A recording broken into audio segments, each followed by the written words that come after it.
Selanjutnya, ini yang paling istimewa untuk saya sampaikan. Saya ingin menyampaikan terima kasih, apresiasi yang tinggi kepada para habaib, para ulama, para kiai yang saya tahu betul, walaupun saya ada di kota suci Mekah, tapi mereka tidak pernah putus terus mendoakan saya di masjid-masjid, di majelis-majelis taklim, di pondok-pondok pesantren. Saking banyaknya tidak mungkin saya sebutkan satu per satu. Jadi luar biasa. Bahkan saudara, kalau tanpa doa-doa tersebut mungkin saya sudah tumbang dalam perjuangan. Kalau tanpa doa-doa tersebut mungkin saya sudah sampai titik jenuh atau mungkin putus asa dalam perjuangan saudara, karena مولاي صل وسلم دائما أبدا على حبيبك خير untuk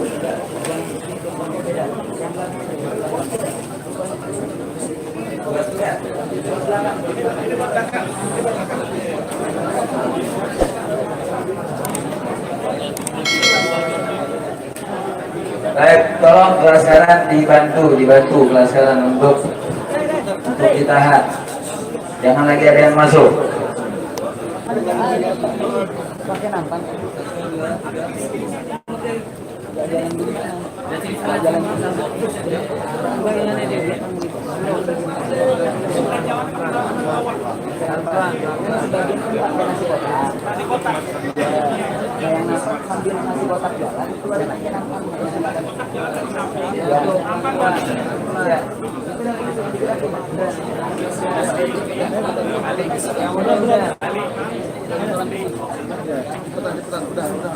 Sudah ya.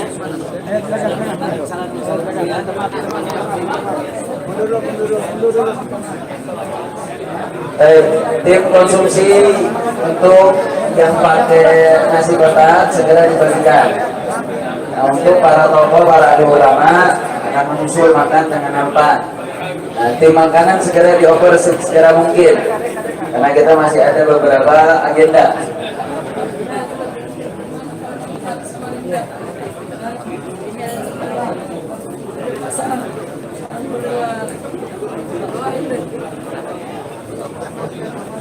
Tim MS segera bantu untuk bagikan.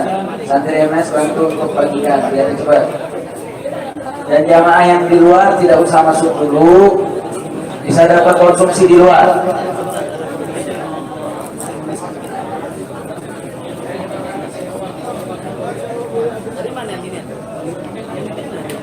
Dari Sayyidina Al-Hasan ada juga kepada Sayyidina Al-Husain, dari Sayyidina Al-Husain kepada Sayyidina Ali Zainal Abidin, dari Zainal Abidin kepada Sayyidina Muhammad Al-Baqir, dari Sayyidina Muhammad Al-Baqir mengalir darah itu kepada Sayyidina Ja'far Shadiq, dari Ja'far Shadiq mengalir kepada Sayyidina Ali Al-Uraidi, dari Ali Al-Uraidi mengalir darah itu kepada Sayyidina Muhammad An-Naqib, dari Muhammad An-Naqib mengalir darah itu kepada Sayyidina Isa sampai kepada Sayyidina Ahmad bin Isa Al-Muhajir. Lalu kemudian darah itu mengalir kepada Imam As-Sakaf, Al-Idrus, Al-Haddad, Al-Attas, dan salah satunya adalah bin Syihab, dan salah satu dari zuriat bin Syihab itu adalah Sayyidi Al-Imam Al-Akbar Al-Habib Muhammad Rizik.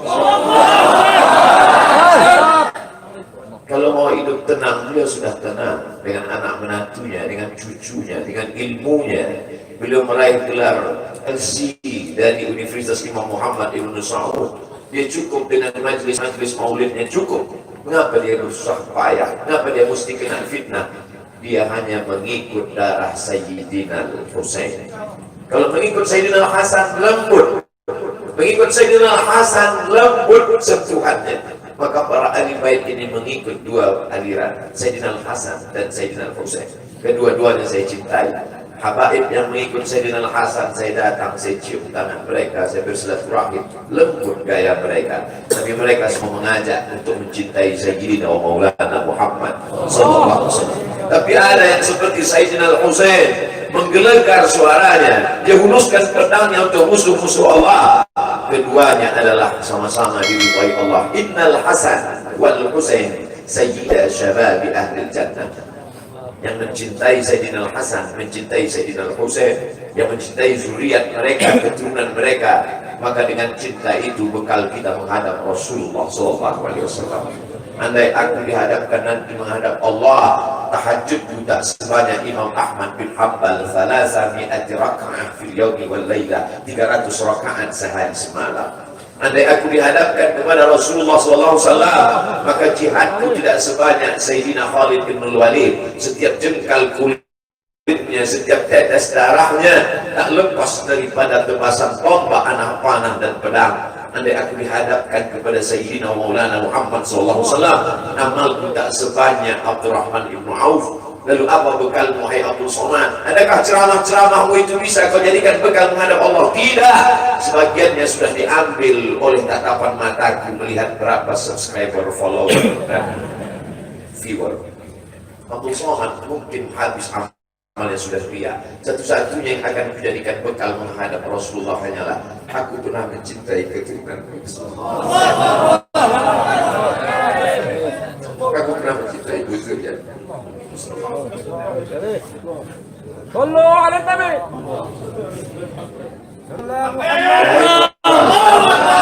Wahai para pelaku berbuat dosa, wahai para pezina, wahai para peminum khamar yang belum bertaubat, kalau kalian belum sanggup untuk berbuat baik, kalau kalian belum mampu untuk beramal saleh, paling tidak jangan kalian cakiti zuriat Rasulullah. Jangan kalian keluarkan kata-kata, jangan dikeluarkan kata-kata fitnah. Bagaimana kalian akan menghadap Rasulullah? Bagaimana kalian akan menghadap Rasulullah? Pada saat itu seluruh umat berkumpul menghadap Nabi Adam alaihissalam. Kami tidak sanggup berdiri di padang mahsyar ini, wahai Adam, menghadaplah kepada Allah. Kata Adam, aku tidak sanggup menghadap Allah, karena dulu Allah berkata, la taqrabu hadhihi syajarah, jangan kau dekati pohon kulbi ini, tapi aku malah memakannya, ya Allah. Mereka datang menghadap Nabi Nuh alaihissalam. Kata Nabi Nuh, aku tak sanggup menghadap Allah karena anakku durhaka. Sa'awi ila jabalin yahsimuni minal ma', aku akan naik ke atas bahtera perahu yang bisa menyelamatkan aku dari air. Aku tak sanggup menghadap Allah, kata Nabi Nuh alaihissalam. Mereka menghadap kepada Nabi Musa, aku tak mampu, kata Nabi Musa. Mereka menghadap kepada Nabi Isa, aku pun malu kepada Allah, karena aku mereka jadikan sembahan di atas muka bumi Allah. Mereka hanya mampu menghadap Sayyidina Maulana Muhammad SAW. Wahai para pezina, wahai para pelaku dosa, kalau kalian belum mampu beramal soleh, belum mampu bertobat, paling tidak jangan kalian zina zuriat Rasulullah SAW. Bagaimana kalian akan menghadap Rasulullah? Pada saat itu tak ada syafaat. Man alladhi yashfa'u 'indahu illa bi'idhnihi. Tak ada satu pun yang bisa memberikan syafaat kecuali Sayyidina wa Maulana Muhammad sallallahu alaihi wasallam. Wahai para pemimpin yang hari ini kau dititipkan amanah kekuasaan. Beberapa hari ini kau lihat apa yang dilakukan orang pada Donald Trump. Kurang hebat apa lagi Trump? Negara adidaya, kekuasaan, kaya raya. Tapi ketika kekuasaan itu diambil oleh Joe Biden, kita pun malu melihat video ejekan-ejekan itu. Kalau hari ini kau punya kekuasaan, saudara, sampai masanya kau juga akan mengalami seperti yang dialami oleh Trump. Jabatan itu cabut Allah Maha. Saya masih melihat video bagaimana Bapak Susilo Bambang Yudhoyono sampai ke Pekanbaru beberapa tahun yang lalu. Di depan balihonya disobek. Beliau jenderal, ganteng, punya partai. Tapi setelah kekuasaan itu tak ada di tangannya, difitnah, dibully, balihonya disobek. Bagaimana agaknya ketika tiga hal itu tak ada pada diri kita? Tidak jenderal, tidak ganteng, dan tak pula punya partai. Fakta biru yang dilakukan. Menangkap ikan di Bukit Selasih. Demikian, terima kasih. Assalamualaikum warahmatullahi wabarakatuh. Selanjutnya, ini yang paling istimewa untuk saya sampaikan. Saya ingin menyampaikan terima kasih, apresiasi yang tinggi kepada para habaib, para ulama, para kiai, yang saya tahu betul, walaupun saya ada di kota suci Makkah, tapi mereka tidak pernah putus terus mendoakan saya di masjid-masjid, di majelis-majelis taklim, di pondok-pondok pesantren. Saking banyaknya tidak mungkin saya sebutkan satu per satu. Jadi luar biasa. Bahkan saudara, kalau tanpa doa-doa tersebut mungkin saya sudah tumbang dalam perjuangan. Kalau tanpa doa-doa tersebut mungkin saya sudah sampai titik jenuh atau mungkin putus asa dalam perjuangan saudara, karena begitu dahsyat dan hebatnya segala tantangan yang kita hadapi. Tapi berkat doa para ulama, para habaib, para santri di masjid, di pondok pesantren, di mana-mana saya sampai itu semua beritanya saudara. Doa-doa tersebut membangkitkan semangat. Doa-doa tersebut menghidupkan kembali semangat yang mulai padam saudara. Doa-doa tersebut memberikan semangat baru. Doa-doa tersebut menjadi motivasi sehingga kita tidak terjerumus dalam keputusasaan atau kejenuhan di dalam perjuangan, sehingga kita tetap bisa tegar menghadapi segala tantangan. Nah, untuk itu sekali lagi saya sampaikan terima kasih kepada para habaib, para alim ulama, para kiai, para guru-guru ngaji ya ikhwan di berbagai tempat yang terus-menerus telah mendoakan. Insya Allah Allah akan memberikan ganjaran yang berlipat ganda. Dan hari ini juga saudara, termasuk saat saya pertama tiba, kami nggak pernah sangka kalau tiba disambut oleh umat sedemikian rupa. Saya nggak pernah sangka. Paling-paling kita pikir yang akan menyambut kawan-kawan dari DPP FPI, kemudian para guru dan santri dari Markas Syariat atau kawan-kawan dekat ya ikhwan. Kami tidak pernah menyangka keluar dari pesawat di pintu pesawat. Itu penjemputan sudah luar biasa. Bukan di luar bandara, di pintu pesawat. Itu jalan sudah susah ya ikhwan. Jadi semua pegawai-pegawai di bandara sana, baik imigrasinya, cuananya, saudara angkasa puranya, security-nya, maintenance-nya, saudara teknisinya, saudara para pilotnya, pramugaranya, pramugarinya, semua saudara rame-rame menyambut kedatangan kita dan mengantar ke pintu gerbang. Jadi ini semua adalah minhah ilahiyah.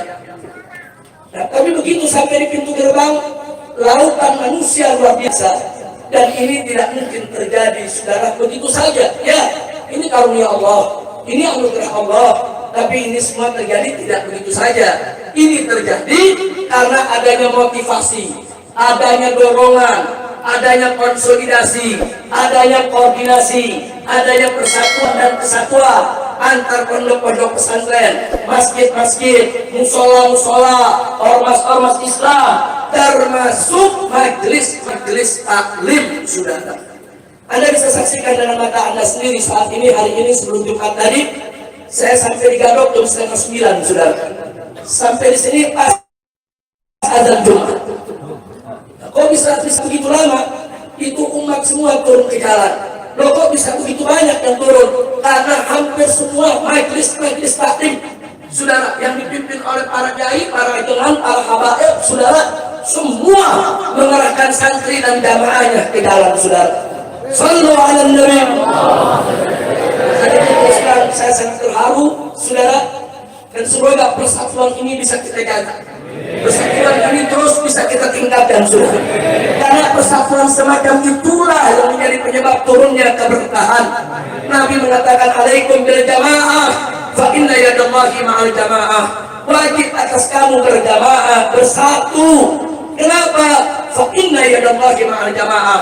Karena sesungguhnya tangan Allah, pertolongan Allah, keberkahan dari Allah itu ada bersama jamaah saudara. Jadi pertolongan Allah itu ada pada kebersamaan.